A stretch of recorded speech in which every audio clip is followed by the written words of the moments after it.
All right, here with the referee Deon Dwarte, and thank you for coming on the show. Firstly, how are you feeling? I mean, this is an amazing opportunity you got. This is an interview for fans around the world to sort of figure out who you are and put a face to the man that's going to be in the ring, Anthony Joshua Kubra Pulev. How are you feeling about that? A little bit nervous, but I think by Saturday evening. Once the bell goes,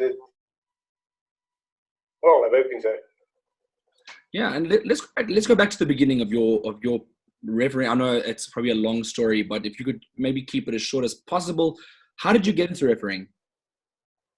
I think it was about 19. Well, I used to box before, so I was involved in amateur boxing, and then I think I went to go watch a fight out in Wynberg military base.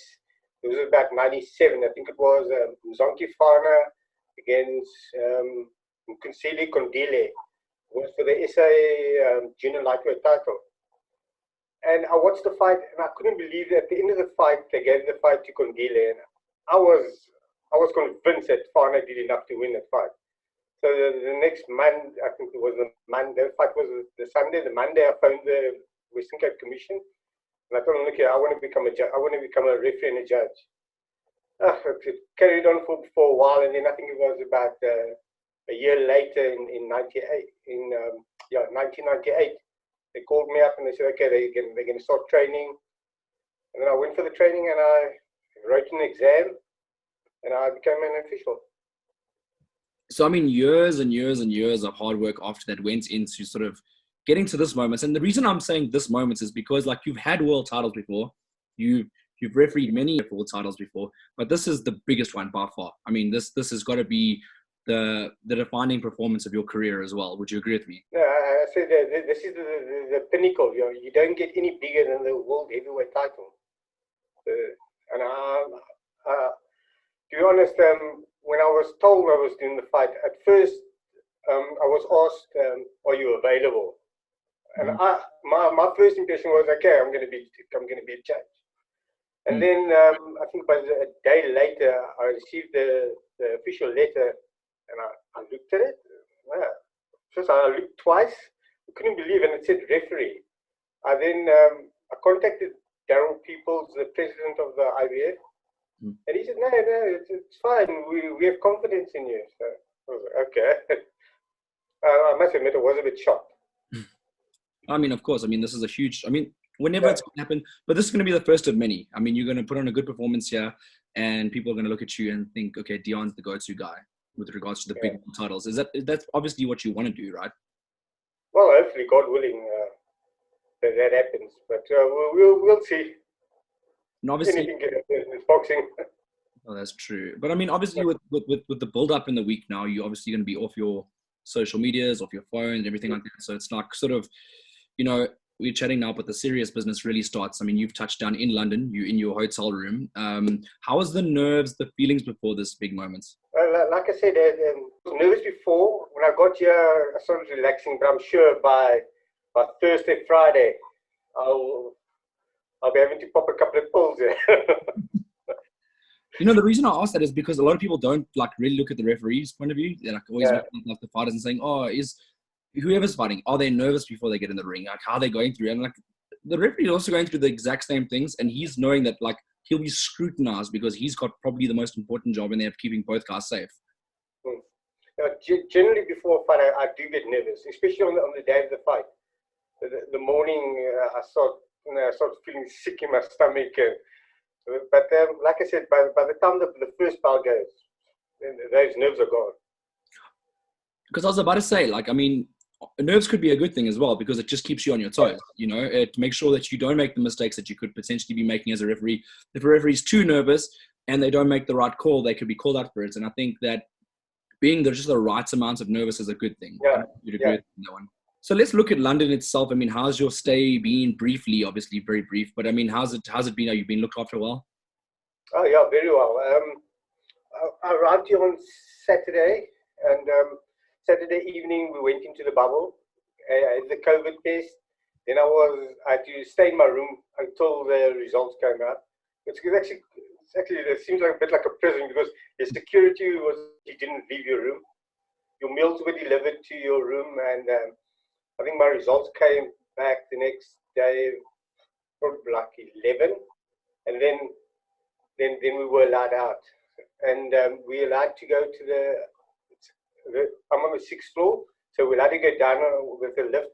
When you get to the lift, there's also a security sitting there.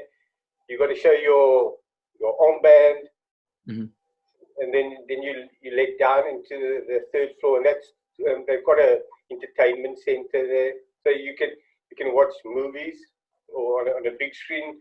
There's a games room, PlayStation, darts, a lot of other games, and there's actually a gym with a full ring in there as well. I was actually there this morning just to move around in the ring, get used to it again. I mean, they're really looking after us. And there's a bit of an outside area, balcony, but UK winters isn't good. I mean, it's like 3-4 degrees. Oh, I can imagine it's freezing. But are you allowed to interact with anyone, like people that are judging with you, anything like that? Are you allowed to just talk to other people?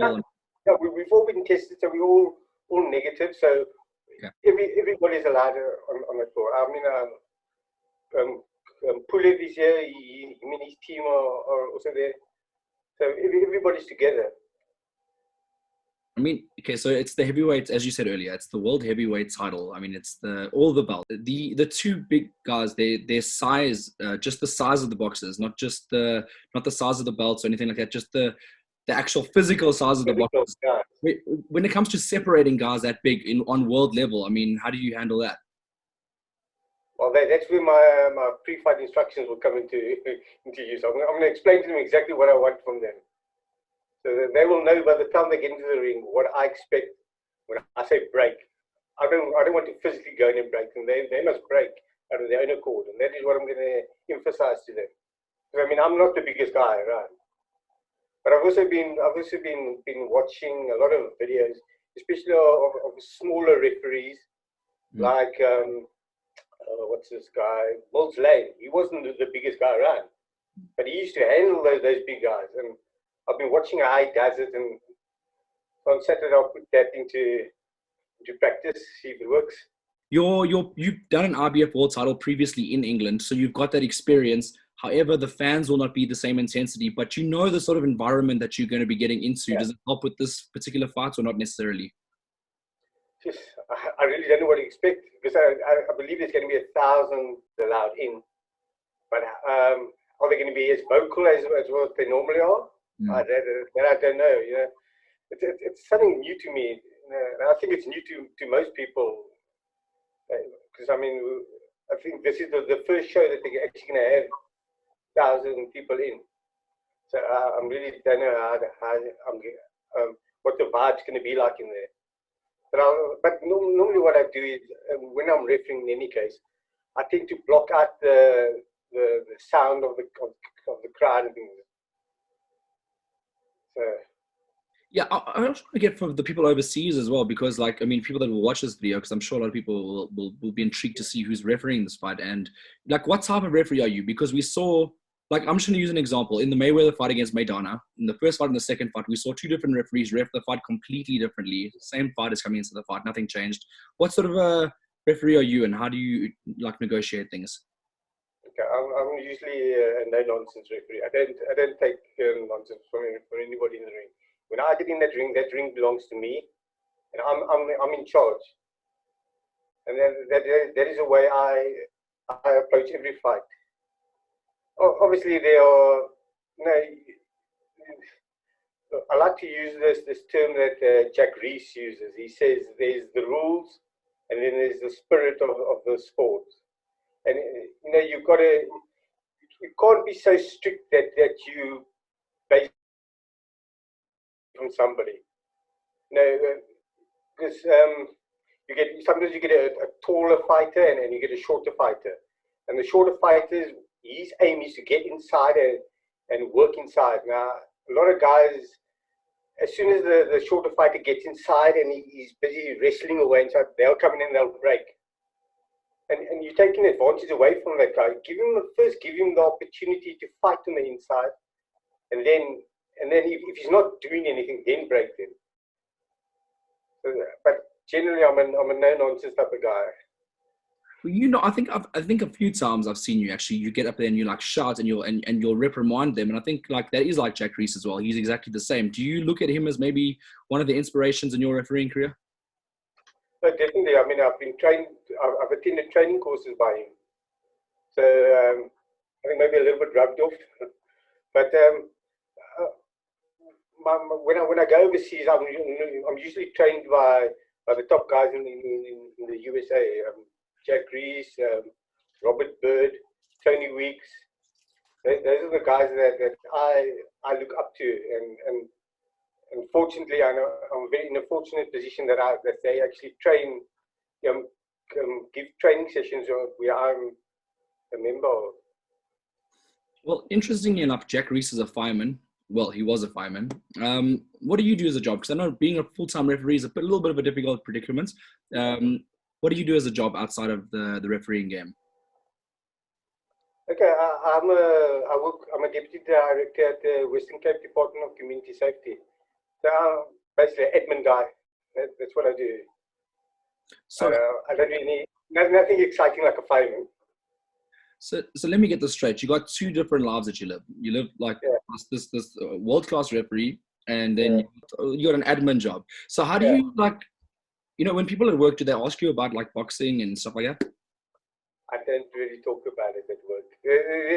There are people that know, and they might make a comment here and there, but I try to keep it as low profile as possible. I'm not the type of person who goes out and says, "Oh, I'm going to do this, I'm going to do that." When I need leave, I obviously need to tell my boss I'm going away, I'm doing this fight. But other than that, I don't really talk about it. I think there's some people at my work that don't even know. Well, I suppose that's a good thing. You want to fly under the radar sometimes. I know, like, yeah. Like if I have to make a reference, like Hecky Butler is exactly the same as you. He likes to fly under the radar, and he's a world-class operator himself. So. Yeah. That's a good comparison that I made there. And goals, what are your goals going forward? I mean, obviously this is the big fight now, so this is obviously a goal that's ticked off the list, the World Heavyweight Championship. What other goals have you got in mind? One thing, I think if you ask any official, what is his goal? This is Vegas. You want to do just one fight in Vegas. That's it. I think if I can just do one fight in Vegas. Okay. Would it be, okay, this is going to be a little bit of a harsh question, but would if you had a Vegas fight without a crowd, would it still be Vegas? It would still be Vegas. But it would. Just to have been there. Just to have said, I refereed or I judged the fight in Las Vegas. And I'm guessing world title fight has to be? Oh, yeah, definitely. It's got to be a world title. No, because, I mean, if it's just like an 8-rounder, then, I mean, there's a lot of those. I'm not going to ask you about the boxes because, you got a job of handling both guys there in the ring. So, nothing like that. But just from you, just to sum up basically what you're going through, if people wanted to know, like, what's going on in your head right now? Well, at the moment, like I said, a lot of nerves. I'm working through a couple of things, like how I'm going to handle certain situations. I'm already like going to do scenarios of how I'm going to handle certain situations. Also, I've gone through my head my pre-fight instructions, what I'm going to emphasize on, things like that. So just I'm busy preparing myself. I think by like I said, Friday, Saturday, the nerves will really be in, but then it's time to go. What's the week look like for you? I mean, obviously, okay, we're filming on a Tuesday, Wednesday, Thursday, Friday. What does the week look like for you? I mean, what do you do in that week? Just relax. Just relax and stay in my room. There's a I think tomorrow they're actually having a media session, but I mean, I'm not involved. And then there's the pre-fight medical and things like that. And then Friday's the weigh-in, and Saturday is the fight. But so I'm not involved in any of the pre-fight things. I'm just coming to referee. Okay, I'll ask you a question, not about the boxers, but about the promoter, Eddie Hearn. I mean, what does he like to deal with? I mean, they've been very professional. The whole setup is professional. I cannot fault him on anything. I mean, I've worked on matchroom shows before. It's top class, world class. And talk to us about the previous experience you've had. You've had a lot of world titles that you've repped. Which ones stick out for you mostly? I think obviously the one I did here in the UK, Selby, Gradovich. That was amazing. That was like the first time I've really refereed in front of a big audience. I mean, I think it was something like 30,000-40,000 at the O2 Arena. Sure. So that was quite an experience. And then I think it wasn't a world title, it was an eliminator. I did against Marutim Talani against Hussein. I think that was back in 2008, 2009. That one, I enjoyed that fight. For no reason. It's just something it's always in my head. And then obviously my first world title fight.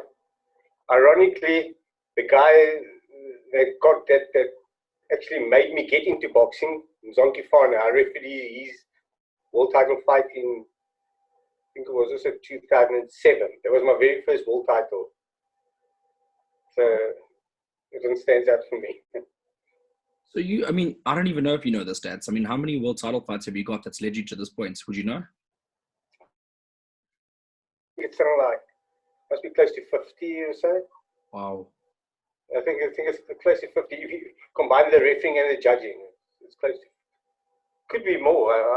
I'm not really a guy that sits with stats and things like that. It doesn't bother me because they like to say you're only as good as your last fight.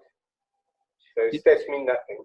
I know you sound really humble, but I mean, I feel like you deserve this opportunity. Like, it's just, it's been coming to you, and you got a lot of guys that, you've worked from the bottom and got yourself into this position. I mean, do you feel that way as well? I think I'm just lucky, and that's my personal opinion. Is that I'm just very lucky. I've been fortunate that because if you look, there's guys that started officiating the same time as me. They haven't. And to me, they're just as good as me, if not better. Same opportunities as what I've heard. And I think it's more luck, I don't know. I don't know. I think you're pretty good. I think you're a pretty good referee, and you deserve this. Like, that's just my opinion anyway. After watching countless of your refereeing displays over the years, and obviously, you're quite the personality as well on social media. Sometimes I know that people you do chip in every now and then on boxing groups, which is good because you open. Deon, finally from you, what would you like to say before I let you go? Obviously, there's not too much we can talk about because you got the job to do, and we're all going to be watching you. Anything you want to lastly say? Well, I've received a lot of messages from people all over the country. And some of the guys from outside the country as well just congratulate me. Just thank you to everybody for the support. And I really hope I don't disappoint on Saturday night.